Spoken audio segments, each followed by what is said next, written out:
Good evening, ladies and gentlemen. My name is Angela Thompson, and I'm an online student at Southeastern Community College. And this speech is for the Art of Public Speaking class taught by Miss Renee Noe. The topic I chose to speak about today is about a tragedy that happened in the Moscow, Russia region. I've chosen this topic because even though the United States is going through our own tragedies and heartbreak, we refuse to be victims forever. We have the heart and the resources to bounce back. And when we bounce back better, faster, and stronger.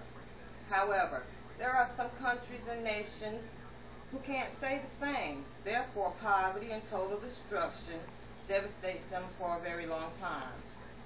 While surfing the internet looking for a subject to talk about, I was searching NBCnews.com and came across a headline that made the hairs on my arms stand up. The headline reads, 38 dead in horrific blaze at Russian psychiatric hospital. And the story was written by Alistair Jamison, staff writer for NBC News. According to Mr. Jamison, along with his sources, the story read as follows.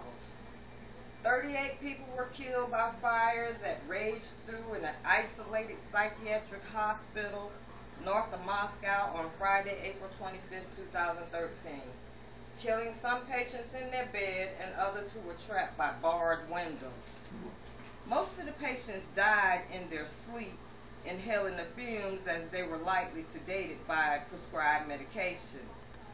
It took firefighters an hour instead of the expected 20 minutes to reach the burning hospital due to a closed river crossing. It was reported that a tunnel was discovered dug out under the burned hospital, suggesting that maybe a patient was planning an escape. It was also reported that one nurse and 2 patients escaped and 38 others, including patients and 2 staff members, perished in the fire. Irina Gumenaya, aide to the head of Chief Investigative Department of the Moscow region, dismissed suggestions they had been physically restrained as rubbish, but promised blood tests to check whether there were high levels of sedatives in their blood. It was reported that the wards did not have doors and the sick could have escaped from the building by themselves, and that the fire could have just as well been caused by patients smoking or perhaps a short circuit of some kind. Reuters reported that more than 2 people were killed in fires in Russia in 2011 and more than 7,700 in 2012. That's 19,700 people in a 2-year span, and to me that just doesn't sound like accidents or mistakes. Relatives living on the opposite bank of the Moscow Canal from the hospital were not permitted to cross to see if their relatives made it or not. One man by the name of Konstantin was worried that he couldn't check on his father and angry because he said, "The living conditions?" with a question mark. It was a slum in there. No conditions. I find this travesty very disturbing. It's bad enough we have to worry about other countries hating America bad enough to want to come to our country and destroy us. I find it downright evil and sadistic that we can't put our elderly in nursing facilities and expect them to be treated with the dignity and respect that their long years on this earth should have rewarded them. And last but not least, I find it grossly negligent that 38 people without the right mind capacity had to die in a fire.